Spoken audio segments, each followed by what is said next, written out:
আওয়ামী লীগ তো প্রচুর মুক্তিযুদ্ধের চেতনা দিল্লি পলাইছে। এখন বিএনপি আসিছে মুক্তিযুদ্ধের চেতনা।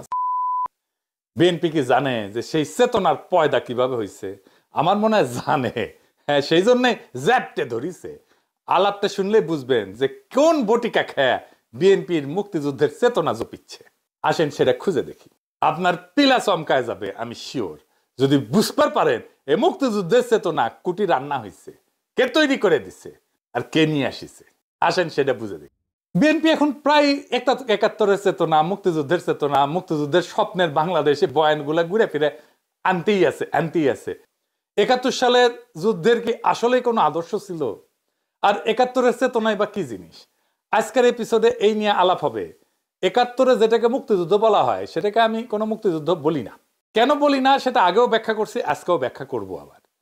কারণ যেই যুদ্ধ আমাদের মুক্তি দেয় নাই সেটা তো মুক্তি হইতে পারে না।